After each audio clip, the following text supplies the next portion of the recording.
दोस्तों, vice president Shri Jagdeep Dhankhar ने अचानक से इस्तीफा देकर पूरे पॉलिटिकल सर्किल में हड़कंप मचा दिया है। उनका इस्तीफा पार्लियामेंट सेशन के फर्स्ट डे को ही आ गया और हेल्थ रीजन बताया जा रहा है, लेकिन इसके अलावा दूसरे रीजन भी हो सकते हैं। आगे आप वीडियो में देखें और कमेंट सेक्शन में अपना कमेंट देना ना भूलें। मित्रों, आपने समय दिया उसके लिए बहुत बहुत धन्यवाद। पर कभी भी कर्तव्य पथ से अलग नहीं हटना है और यही कारण है कि भारत के प्रधानमंत्री ने दूर सोच दिखाते हुए राजपथ को कर्तव्य पथ किया। मैं क्यों कह रहा हूं? हाल के कुछ दिनों में घटनाक्रम हुआ है जिस पर मैंने वक्तव्य भी दिया, आपके प्रांत से भी जुड़ा हुआ है। पर मैं आपको याद दिलाना चाहूंगा, 60 वर्ष पहले इसी प्रांत के अंदर सबसे बड़ा टकराव विधायिका और न्यायपालिका में हुआ। आप सभी उसके बारे में जानकारी रखते हैं। It is our bounden duty to ensure our constitutional institutions have respect for one another. And the respect arises when institutions confine to their own area. When institutions respect one another, our constitution does not envisage confrontation amongst institutions. Constitution wants coordination, collaboration, discussion, deliberation, dialogue. दोस्तों, कुछ दिन पहले vice president Dhankhar ने supreme court and judiciary पर direct आक्षेप लगाया था कि वो ओवररीच कर रहे हैं और लेजिस्लेचर के फंक्शनिंग में टांग अड़ा रहे हैं और अपने आप को सुपीरियर बनाने की कोशिश कर रहे हैं। एंड इस पर बहुत सारे डिस्कशंस हुए पूरे पार्लियामेंट में, पॉलिटिकल महकमे में, जुडिशियरी में, मीडिया में भी।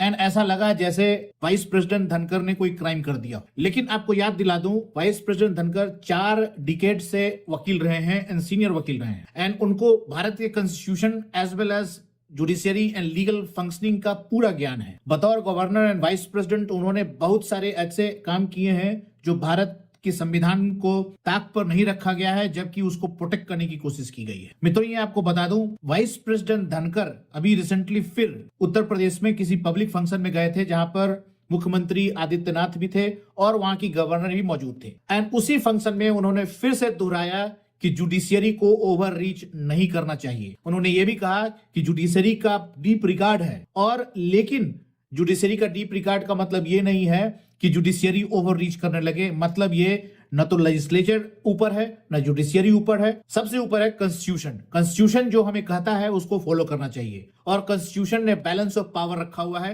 जुडिशियरी को कोई राइट नहीं है लॉ बनाने का, उसका काम है लॉ को इंटरप्रेट करने का। सिमिलरली लेजिस्लेचर कोई जजमेंट नहीं दे सकता। लेजिस्लेचर का काम है लॉ बनाना और आगे जजमेंट देने का काम जुडिशियरी का है। तो ये एक क्लियर कट डिवीजन है, और उस डिवीजन को अगर आप ब्रेक करने की कोशिश करते हैं एंड एक तरफा विचार रखते हैं, डायलॉग नहीं करते हैं, अपने कंसर्न शेयर नहीं करते हैं, तो ये जुडिशियरी और एग्जीक्यूटिव और लेजिस्लेचर इन तीनों के बीच में एक प्रॉब्लम क्रिएट हो सकता है जो डेमोक्रेसी के लिए अच्छा नहीं है। उन्होंने इनडायरेक्टली रेफरेंस दिया उन पार्टियों के लिए, उन वकीलों के लिए, उन सो कॉल्ड बड़े बड़े बिग नेताओं के लिए जो डेमोक्रेसी की दुहाई देते हैं, फ्रीडम ऑफ स्पीच की दुहाई देते हैं, लेकिन अपना पक्ष रखने में वो बहुत माहिर हैं, दूसरे का पक्ष नहीं सुनना चाहते।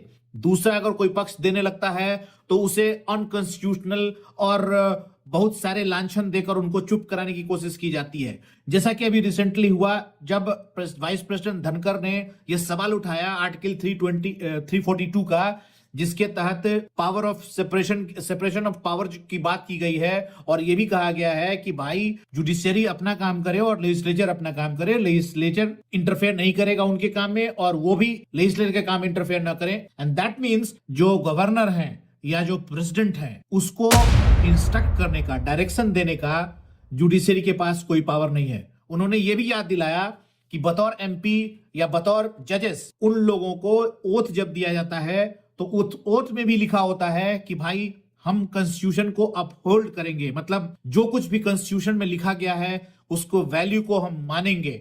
ऑन द अदर हैंड जब प्रेसिडेंट या गवर्नर ओथ लेता है या लेती है तो उस ओथ में यह कहा जाता है कि हमें प्रोटेक्ट करना है, प्रिजर्व करना है एंड डिफेंड करना है कॉन्स्टिट्यूशन को। ये उनका ओथ होता है। तो ऐसी स्थिति में ये जब ओथ ले रहे हैं उस समय भी ये डिफाइन किया गया है कि president as well as governor के पास हेडशिप है, पावर है। गवर्नर स्टेट का हेड है एंड प्रेसिडेंट वो भारत का हेड है। और ऐसी स्थिति में हेड्स को अगर जुडिशरी इंस्ट्रक्शन देने लगे और वो हेड और वो पार्लियामेंट जिसको 140 करोड़ जनता इलेक्ट करके भेजती है, जिसके बेसिस पर डेमोक्रेसी टिका हुआ है, उस डेमोक्रेसी में बनाए गए लॉज को अगर जुडिशियरी लॉ बनाने लगेगी एंड उसको खारिज करने लगेगी तो इंडियन कॉन्स्टिट्यूशन के लिए अच्छा नहीं होगा, इंडियन डेमोक्रेसी के लिए अच्छा नहीं होगा। उन्होंने इमरजेंसी में हुए गलतियों का भी एहसास दिलाया और कहा कि देखिए इमरजेंसी के समय में कैसे जब लेजिस्लेचर एक्स्ट्राऑर्डिनरी पावर ले लिया था तो क्या हुआ था, और उसकी जो निगेटिविटी है, जो छाप है, वो जो दर्द है अभी तक भारतीयों के पास है और वो अपने पटल से नहीं गया है। और इन सब को बैलेंस करने के लिए सबसे जरूरी है डायलॉग, और जब डायलॉग नहीं होता और सिर्फ एक तरफा ऑर्डर दिया जाता है या प्रोनाउंस कर दिया जाता है तो उस समय डेमोक्रेसी नहीं रहता, वो एक ऑटोक्रेटिक मूवमेंट की तरफ चला जाता है। और डेमोक्रेटिक फंक्शनिंग के लिए बहुत जरूरी है कि भारत में डायलॉग हो, बैलेंस ऑफ पावर हो। मित्रों, ये मैंने पूरे रिकॉर्ड जो वाइस प्रेसिडेंट धनखड़ का, उसका हाईलाइट तैयार किया है। आप उसको देखें पूरे डिटेल में और अपने विचार और कमेंट देना ना भूलें। आपने समय दिया उसके लिए बहुत बहुत धन्यवाद। मित्रों, हमारे चैनल कानून प्लस को जरूर सब्सक्राइब करें एंड अपने विचार कमेंट बॉक्स में देना ना भूलें। धन्यवाद मित्रों, hope to see you again, adios. और इसीलिए मैं कहता हूं, आज के दिन India is bubbling with hope and possibility. समुद्र की गहराइयों में जाइए, समुद्र के तट पर जाइए, जमीन पर देखिए, जमीन के नीचे देखिए, आसमान में देखिए, अंतरिक्ष में देखिए। The rise of Bharat is phenomenal. ऐसे मौके में चुनौतियां आएंगी पर उन चुनौतियों से पलायन नहीं करना चाहिए। ये लोग कहते हैं कई बार पब्लिक मेमोरी शॉर्ट, और सोचते हैं कि समय के साथ बात आई गई हो जाएगी। ऐसा होता नहीं है। क्या हम इमरजेंसी को भूल गए? समय तो बहुत निकल गया है। इमरजेंसी की काली छाया आज भी हमको नजर आती है। Darkest period of Indian history where legs were put behind the bars, access to judiciary was negative। मौलिक अधिकारों का दूर दूर तक कोई नाम नहीं रहा, लाखों लोग जेल में चले गए। हम नहीं भूले। उसी तरीके से हाल में जो पीड़ादायक घटना हुई है, मैं मानकर चलता हूं, मेरा दृढ़ मत है, हम इसमें विश्वास करना पड़ेगा कि every person is innocent. Innocence as a premium value in democracy. तो हमारे वेदों का जो दर्शन है अनंतवाद, वो खत्म हो जाएगा और उसके बाद उपज होगा अहम और अहंकार। अहम और अहंकार व्यक्ति और संस्था के लिए घातक है। भारत दुनिया का सबसे बड़ा लोकतंत्र है, सबसे पुराना लोकतंत्र है। हमारी सांस्कृतिक विरासत बेमिसाल है। तो कोई भी किसी भी परिस्थिति में इनको चुनौती दे तो उस चुनौती को हमें स्वीकार करना चाहिए। We should not get away from facing the challenges. Any other step, expedient, escapist, opportunistic, is reflective of cowardice। और मैं इसलिए कहता हूं कि आपका प्रांत देश को डिफाइन करता है दो बातों में। 8 साल पहले आपके प्रांत की परिभाषा क्या थी? I am rising about politics. I am not stake holder in politics, but I am stake holder as citizen of this country in governance. क्या परिवर्तन आ गया? Law and order, the highest category of it has become order of the day। पर कभी भी कर्तव्य पथ से अलग नहीं हटना है। और यही कारण है कि भारत के प्रधानमंत्री ने दूर सोच दिखाते हुए राजपथ को कर्तव्य पथ किया। मैं क्यों कह रहा हूं? हाल के कुछ दिनों में घटनाक्रम हुआ है जिस पर मैंने वक्तव्य भी दिया, आपके प्रांत से भी जुड़ा हुआ है। पर मैं आपको याद दिलाना चाहूंगा, 60 वर्ष पहले इसी प्रांत के अंदर सबसे बड़ा टकराव विधायिका और न्यायपालिका में हुआ। आप सभी उसके बारे में जानकारी रखते हैं। It is our bounded duty to ensure our constitutional institutions have respect for one another, and the respect arises when institutions confine to their own area. When institutions respect one another, our constitution does not envisage confrontation amongst institutions। Constitution wants coordination, collaboration, discussion, deliberation, dialogue। Innocence has a premium value in democracy। पर कोई भी अपराध हो, कानून के हिसाब से उसका निपटारा होना चाहिए। जो अपराध आम आदमी के मानस को छूता हो, उस पर पर्दा नहीं डाला जा सकता। मैंने इस बात को कहा है। कुछ लोगों ने मुझे कहा कि आप इस विषय पर इतने बेबाक क्यों? मुझे बड़ी प्रेरणा मिली महामहिम राज्यपाल की पुस्तिका से, और मैंने कहा चुनौतियां मुझे पसंद हैं और संवैधानिक दायित्व निर्वहन करने के अंदर कोई भी कोताही हमें स्वीकार नहीं है। एक बहुत बड़ी बात कही गई जो हम सब के लिए बहुत जरूरी है। हम अपने आप को प्रजातंत्र क्यों कहते हैं? आर्थिक उन्नति, संस्थागत ढांचे में विकास, तकनीक का प्रचलन महत्वपूर्ण है। ये भी है खाद्य सुरक्षा। पर democracy is defined by expression and dialogue. अभिव्यक्ति और वाद विवाद ही डेमोक्रेसी है। अभिव्यक्ति पर यदि अगर अंकुश लगता है, किसी भी राष्ट्र के लिए अपने आप को प्रजातंत्र कहना मुश्किल होगा। पर अभिव्यक्ति का कोई अर्थ नहीं है यदि अगर उसके साथ वाद विवाद नहीं हो। अभिव्यक्ति इस पराकाष्ठा पर चली जाए कि अभिव्यक्ति करने वाला समझे मैं ही सही हूं और दूसरा हर परिस्थिति में गलत है, उसकी बात सुनी नहीं जाए, तो वो अभिव्यक्ति का अधिकार विकार बन जाता है। Democracy has to be defined when we have wholesome ecosystem, expression and dialogue flourish together. They are complementary to each other. और यदि अगर अभिव्यक्ति पराकाष्ठा पर चली जाएगी, वाद विवाद नहीं होगा, तो हमारे वेद। मैं जया अमिताभ बच्चन ये बोलना चाहती हूँ, मैं कलाकार हूँ, बॉडी लैंग्वेज समझती हूँ, एक्सप्रेशन समझती हूँ। और सर मुझे माफ करिएगा मगर आपका टोन जो है is not accept. We are colleagues sir, you may be sitting on the chair. मैं Jaya ji, and I remember when I went to school. Jaya ji, take your seat. Jaya ji, take your seat. Take your seat. Take your seat.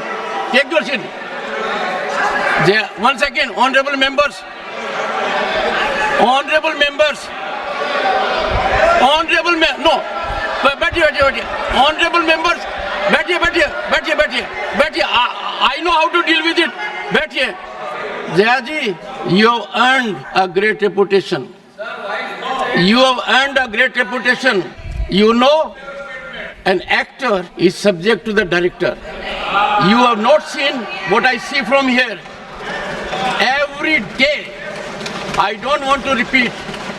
I don't want schooling. I am a person who has gone out of the way. And you say my tone? No seat given to you. No, don't have floor now. No, enough of it. Enough of it. No, enough of it. You can't have it. You may be anybody. You may be a celebrity. You have to understand the decorum. No, nothing doing. Nothing. No, not at all. I will not bear it. One second. Please sit down. Please take your seat. No. Never carry an impression that only you build reputations. We come here build reputations. We live up to reputations. Nothing doing. No. Question number 196. Sushmita Dev. Sir, she's a member of parliament. How can you call her a celebrity, sir? Sir, she's a senior member of parliament.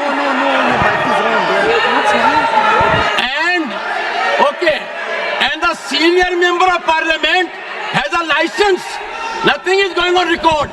A senior member of the parliament has a license to run down the reputation of the chair, to question the tone and tenor. Yes, I have to be in reaction mode to take care of the situation. I have highest respect, but to make it a habit, my tone, my language, my temper, I don't go by script of others. I have my own script. I am not operated by anyone else. Nothing will happen, Khargeji. Thinking has to be from within. Nothing will happen. We have to get. No, Jayaji, take your seat. Jayaji, take your seat. Take your seat. No. It is misconduct. It's a misconduct. Okay. Get going. I know you want to destabilize the entire nation. Yes. You are out to create chaos in the house. Nothing else is going on record. I shall not be party to this house being converted, Mr. Kharge, as a epicenter of disturbance. You are determined to have your way at the cost of Constitution. You are doing it. It is lack of decorum, disrespect to democracy, disrespect to Constitution. You are walking away from your obligations. You are walking away from your duty. Honorable members, they don't want to participate. They know how to create only chaos. I am surprised. Absolutely. The nation is a priority. The nation is always first. Honorable members, honorable members, honorable members,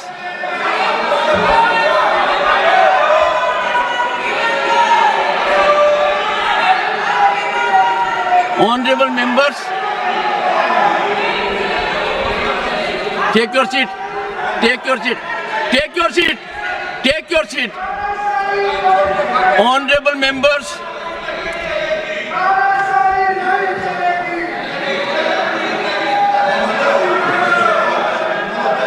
एक second. Honorable members, what a sad day. 9th August 1942. Call of Mahatma Gandhi, quit India. And this house paid tribute to the martyrs because we got freedom. They are quitting parliament. They are quitting their duty. They are quitting their oath to constitution. They are showing back not to the chair or to the house, to the constitution and their sense of duty. And how can we suffer? Leading lights of the ruling party, ultimate controllers of the opposition. Look at the difference. We are in the making of Bharat to be a Viksit Bharat. The world is recognizing us. Accolades are pouring in from all quarters. World Bank, IMF. And the rise is incremental. People are witnessing the rise. Infrastructural growth. We are on way to a development journey which people want to impede. I use this platform with all sense of responsibility. India is a peaceful country. India is a stable country. India has most functional, vibrant democracy.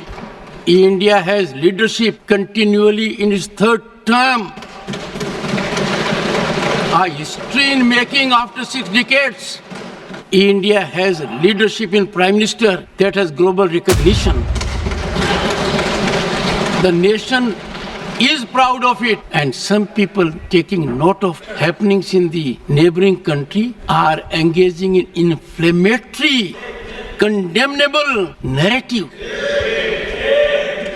And the ideology to which they subscribe is in silence. It has become a habit, leader of the house, with some of them, that a segment will speak out against the nation. A segment will set at float a narrative which tarnishes our institutions, demeans our democratic culture, weakens our progress, and they will expel the gentleman and take back.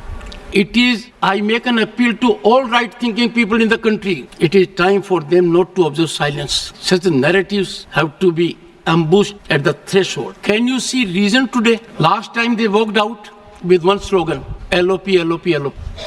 Today what they walked out? One of the most experienced members of this house, 4 decades of experience, Ghanshyam Tiwari ji. His only transgression was he praised Mallikarjun Kharge ji.